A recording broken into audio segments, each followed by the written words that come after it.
यहाँ तक छोड़ने आओ, चलो जल्दी। कोई बात नहीं बेटा, चलो रोते नहीं, बहुत अच्छे से करते हैं सब लोग, है ना।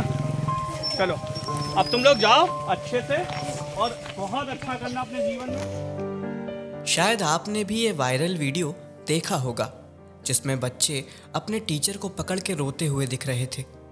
एक टीचर का ऐसा कनेक्शन अपने बच्चों से कैसे बना जहां बच्चे अपने टीचर को जाने नहीं देना चाहते थे।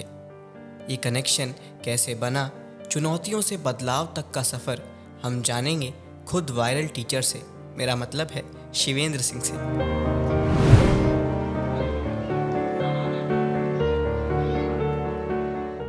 तो आज हमारे साथ है शिवेंद्र सिंह बघेल। शिवेंद्र, आपका बहुत बहुत स्वागत है।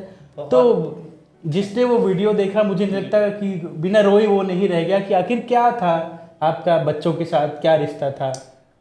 बहुत थैंक यू गांव कनेक्शन का इस प्यारी सी मुहिम के लिए। और पहली बार किसी ने बहुत बड़े लेवल पर सोचा है टीचर्स कनेक्शन का, और जिस लेवल पर हम लोग बातचीत कर रहे हैं कनेक्शन की, तो वही बच्चों के साथ मेरा था, मतलब टीचर और बच्चों का कनेक्शन। तो टीचर कनेक्शन में जिस पर हम लोग बातचीत करेंगे वो उस कनेक्टिविटी की बात करते हैं। और मैं बार बार कहता हूँ कि अगर मोबाइल में नेटवर्क ना अच्छा हो तो फोटो ना तो डाउनलोड हो सकती है ना ही अपलोड हो सकती है, तो नेटवर्क होना बहुत ज़रूरी है। तो आपका कनेक्शन बच्चों के साथ कैसा है, आपके मोबाइल में जो नेटवर्क की डंडी वो 1 आ रही है या 4 आ रही है, बताती है कि आपका कनेक्शन कितना प्यारा है और कितनी लंबी बातचीत हो सकती है। तो ऐसा ही था, एक से शुरुआत की थी, सिम नया डाला था, शुरुआत की थी, नई जगह पर गया था, लेकिन जब आया हूँ तो मुझे यकीन है कि मैंने पूरे कनेक्शन मेंटेन कर लिए थे। और बच्चों ने इतना प्यार उमेड़ दिया, इतना प्यार दे दिया कि आज दुनिया मुझे वायरल गुरु नाम से जानती है। तो अपनी जर्नी के बारे में बताइए, कैसे कब आपने ज्वाइन किया, फिर कितने साल वहाँ पे रहे। बेसिकली मैं 2009 में मैं पास आउट हुआ इंटर। उसके बाद 10 से पापा ने बोला कि आपको तैयारी करनी है और आईएएस बनना है। हर एक घर का नॉर्मल सी बात है कि मध्यम परिवार का एक सपना होता है कि घर में लड़का आईएएस हो। लेकिन शुरुआत से जर्नलिज्म में बड़ा शौक था, ये था कि पत्रकारिता करके एक टीवी चैनल पर बैठकर और लोगों के इंटरव्यूज़ करने हैं। और इंटरव्यू हुआ, अखबार की दुनिया में मैं गया। 2011 से मैं अखबार की दुनिया में रहा और उसके बाद पोर्टल्स के जरिए, चैनल्स के जरिए काम करता रहा। लेकिन इस दौरान मैंने कभी भी अपनी पढ़ाई नहीं छोड़ी। मैंने पढ़ाई में इंटर किया, मैंने ग्रेजुएशन किया, फिर उसके बाद पोस्ट भी किया, फिर बीटीसी करना था आगे, उसके बाद टीटी किया, फिर यूपी टीटी के बाद इस बार जब सुपर टेट आया मैंने सुपर टेट भी किया। और उसके बाद फाइनली सिलेक्शन हुआ, और सिलेक्शन एक ऐसे जनपद में हुआ जो यूपी का आखिरी जिला था, चंदौली। फाइनली चंदौली भेज दिया गया। जब मैं पहले दिन गया तो मैं एक बार ईश्वर को कोस भी रहा था कि एक ऐसी सड़कों पर चले जा रहे हैं जहाँ सिर्फ एक और पहाड़ी चल रही है, दूसरी ओर नहरें बह रही हैं और आप सिर्फ चलते चले जा रहे हैं, आपको पता नहीं है कहाँ जाना है। फाइनली पहुंचा एक ऐसे स्कूल में, और उसके बाद मैं सिर्फ ईश्वर से कह रहा था कि इतनी बड़ी गलती नहीं की थी जो इतनी बड़ी मुझे सजा मिली। तो जब वहाँ पे पहुंचा तो चीज़ें देखने के बाद कुछ दिन तो समझ ही नहीं आया, मुझे लगता था मैं कहाँ आ गया। लेकिन फिर ये लगा कि नहीं, अब यहीं है सारी ज़िंदगी, अब आपको इसी के साथ रहना है, तो यहाँ कुछ नया करना पड़ेगा। तो नया करने की तरफ बढ़े। नंबर्स कम थे बच्चों के, ये हुआ कि नंबर बढ़ाने, पहले जिम्मेदारी है कि अगर यहाँ टाइम काटना है, यहाँ बैठना है, तो जिस चीज़ के लिए भेजा गया वो करना पड़ेगा। तो लड़के होने चाहिए, बच्चे होने चाहिए कुल मिलाकर यहाँ पे। तो स्टार्टअप किया, 36 बच्चे थे पहले दिन जब मैंने ज्वाइन किया था। उसके बाद ये हुआ कि नंबर्स बढ़ाने हैं, तो नंबर्स बढ़ाने के लिए बच्चों को लाने जाना पड़ता था। स्टार्टिंग में बहुत सारी मेहनत रही। मेहनत ये रही कि कोई आना नहीं चाहता। कौन सा बच्चा ऐसा है जो अपने मन से चला आता है, तो वो 5-10% को छोड़ दीजिए, बाकी 80-90% नहीं आना चाहते हैं। उनको लाना ये बड़ा टारगेट था। किसी तरह से लेके आए, मॉर्निंग में उठ के एक टीम हम लोगों ने बनाई कि सुबह जाएंगे और बच्चों को लेके आएंगे घर से। तो घर से लेके आते थे, कुछ तो पार्क में, मतलब एक तरीके से पहाड़ी एरिया में मिलते थे, कोई खेल रहा होता था, कोई पेड़ों पे चढ़ा होता था, उनको लेकर आते थे। फिर ये हुआ कि जब लेकर आए तो इनकी जिम्मेदारी है कि ये स्कूल में रहें। तो स्टार्टिंग में लगभग 1 महीने, 1.5-2 महीने हम लोगों ने यही किया कि हम बच्चों को लाते थे, वहाँ पर रोकते थे और सिर्फ खिलाते थे। फिर हमारे नंबर्स बढ़ने लगे। जब नंबर्स बढ़ने लगे तो ये समझ में आया कि अब ये बच्चा टिक रहा है, और जब टिक रहा है तो अगली मुहिम ये है कि इनको पढ़ाना है धीरे धीरे। तो बाकी लोगों से अलग करने के लिए हम लोगों ने पढ़ाई शुरू की। उसके बाद क्या किया, अदर एक्टिविटीज़ बहुत की। मतलब कि कोशिश रहती है कि हर सैटरडे को नो बैग डे स्कूलों में ऐसे होता है। उस बैग डे में, नो बैग डे में क्या होगा, तो सुबह से फिक्स रहता था, फ्राइडे शाम को ही फिक्स हो जाता था कि कल 2 टीमें खेलने वाली हैं, और हमारी टीम में प्लेयर्स की गिनती नहीं होती। तो एक टीम में हो सकता था 32-32 प्लेयर खेल जाएं। तो ऐसे हम लोग लंबी लंबी टीमें बनाया करते थे, मतलब 32 प्लेयर को आउट करना है आपको, दिन मतलब भर चलते ही रहना है। आधे दिन का काम वो पूरा रहता था। तो मॉर्निंग में शुरू हो जाते थे, पहले पूछ लेते थे कल तुम लोगों को क्या करना, तो बोले 6 7 8 वाले 5 वाले बोलते सर मैच खेलना है, लड़कियों तो बोलते थे सर हमें खो खो खेलना, तो उनकी अलग एक टीम बना देते थे कि तुम लोग खो खो खेलोगे।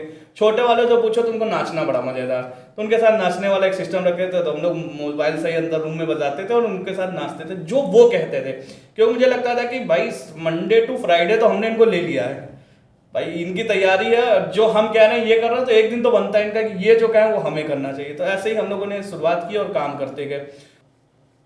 उस वीडियो में आप देखेंगे तो एक लड़की है जो मेरे साथ सबसे ज्यादा चिपक के रो रही है, और उसकी कहानी ये है कि वो क्लास 6 में मैं उसे लेकर आया था, पढ़ने लिखने में नहीं अच्छी थी, कोशिश ये थी कि उसको कुछ ना कुछ सिखाएंगे, 8th तक इतना कर लेगा, तो वो इस बार हो सकता है वो आखिरी समय होगा उसका, क्योंकि अब 8th पास हो जाएगी। उसको जब हम लोग लेकर आए तो उसको सिखाना, पढ़ाना, समझाना, और जब मैं निकलने लगा, जब मैं आखिरी समय में निकला, बोली सर आप मुझे लेकर आए थे और मुझे ही छोड़ के चले जा रहे हैं। मैंने कहा ऐसा कुछ नहीं है, ईश्वर लेकर आए थे और ईश्वर ही सब पढ़ाएंगे आपके और पढ़ोगी। डेफिनेटली बहुत सारे उदाहरण हैं, बहुत सारे बच्चे हैं वहाँ पर जो कहानियाँ लिखेंगे, और मुझे लगता है कि इबारत एक लिखी जाएगी जब इतिहास में उस गांव का भी नाम होगा और वहाँ के बच्चों का। तो 4 साल की वो जो जर्नी रही वहाँ चंदौली में, तो जब बच्चों को जब पता चला कि सर जाने वाले हैं, तो क्या है पहला उनका क्या रिएक्शन था बच्चों का कि जा रहे हैं, और कितने दिन पहले उन्हें बताया कि मैं जाने वाला हूँ? हाँ, ये एक्चुअल में हम लोगों का एक कोर्ट केस चल रहा था, जिसके बाद हम लोगों का ट्रांसफर होना था, तो कोर्ट ऑर्डर आया था, लेकिन हम लोग अपना क्योंकि मुझे पता था थोड़ा बहुत, तो मुझे दिल से पता था कि ये कुछ तो गड़बड़ होगा, मैं किसी को नहीं बताया था। एक मॉर्निंग में हम लोग जब पहुंचते हैं, जिस दिन हम लोग का आखिरी दिन था वो 12 जुलाई का दिन था, और स्कूल में एक फंक्शन की तैयारी चल रही है, सारे लोग एक फंक्शन की तैयारी में जुट चुके हैं, तो बच्चों को पता चला कि आज आखिरी दिन है टीचर्स का और ये यहाँ से जाने वाले हैं। तब तक तो ठीक था, अभी बातचीत चल रही है आराम से, और अब ये है कि भाई पार्टी होगी, कुछ तो कुछ खाने को मिलेगा, जब खाना वाना तो ठीक था। उसके बाद जब बैग उठाया और किसी ने कहा कि ये अब जा रहे हैं, अब नहीं आएंगे, तो वहां से पकड़कर रोने का जो सिलसिला शुरू हुआ। और एक क्लास 8 में एक बच्चा था अंगद, वो क्लास में कहीं किनारे पे बैठा हुआ था, मुझे किसी ने कान में आया, कहता सर अंगद रो रहा है। अंगद एक ऐसा लड़का था जिसको कभी, मतलब पिछले मेरे कार्यकाल में मैंने देखा, वो बच्चा कभी नहीं रोया, बहुत सीरियस रहने वाला, पढ़ाई में मेंटेन, हर काम में बहुत एक्टिव, लेकिन वो कभी रोया नहीं। तो मैं उसको लेकर गया, मैं उसके क्लास में गया, उसको लेकर आया कि अंगद क्यों रो रहा है, बड़ा सर लगता है कि अब मैं जो है पुलिस में भर्ती नहीं हो पाऊंगा। मैंने कहा नहीं, तुम होगे, तुम्हारे टारगेट बड़े हैं, तुम हो के दिखाओगे। तो वो भी बच्चा एक वीडियो देखेगा स्टार्टअप में, वो भी बच्चा मेरे साथ चिपका हुआ वैसे। तो उन बच्चों को जब पता चला, तो मतलब एक रोने का जो सिलसिला था वो लगातार बढ़ रहा था, और मुझे समझ में नहीं आ रहा था मैं इनको छोड़ूं कैसे, और अगर मैं रोऊंगा तब तो फिर कुछ और कहानी हो जाएगी यहाँ पे और बड़ा दिक्कत होगी।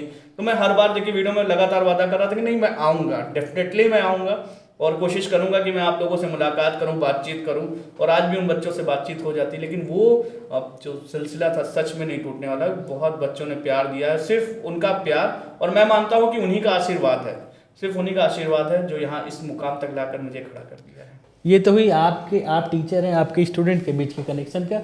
तो कई बार ये आपके भी कोई ऐसे टीचर हो जो अभी तक आपको याद हो, आपका कैसा कनेक्शन है अभी उनके साथ? हाँ, कनेक्शन पे आएंगे तो डेफिनेटली मैं जिस परिवार में पला बड़ा, मेरे पिताजी प्रिंसिपल रहे मेरे स्कूल के, क्योंकि मैं शिशु मंदिर से पढ़ा हुआ हूँ, तो पापा ही प्रिंसिपल रहे, और जब तक रहा। उसके बाद बहुत सारे टीचर्स आज भी हैं, कई एक टीचर्स तो ऐसे हैं जो मेरे साथ ही प्राइमरी में ही पोस्टेड हैं। अभी भी बहुत सारे टीचर्स हैं मेरे जो प्रिंसिपल रहे हैं, जो 6 to 12 के श्री रमेश तिवारी जी, आज भी वो मुझे बहुत प्यार करते हैं, बहुत मिलते हैं। और मुझे लगता है कि मैं कई बार ऐसे मौके पर जब परेशान होता हूँ तो मैं उन्हें फ़ोन करता हूँ कि सर बताइए अब आगे क्या करना चाहिए।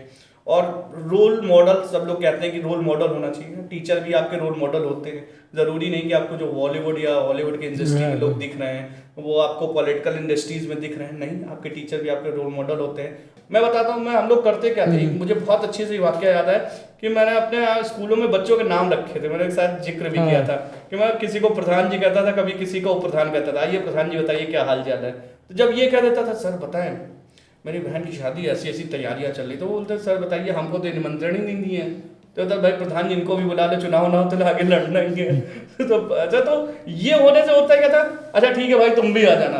तो एक तो वो बच्चों के बीच में अच्छा कनेक्शन, क्योंकि कई बार होते हैं कि बहुत सारी प्रथाएं चल रही हैं कि इनको ऐसे ऐसे नहीं करना, लेकिन उन प्रथाओं से इतर, मतलब अब उस बच्चे में नहीं यार तुम भी आ जाना, और सर आपको तो पक्का आना पड़ेगा। अब आप देखिए वहाँ पे कनेक्टिंग कितनी तगड़ी है कि एक तो वो मुझे बुला रहा है, उसके साथ वो बच्चों को भी बुला रहा है कि अब बच्चे से बच्चे की कनेक्टिविटी, बच्चे से टीचर की कनेक्टिविटी, तो यही है ना, हम लोग तो कनेक्शन जोड़ने के लिए बैठे हैं। आ जाओ, बाय तो करने आओ।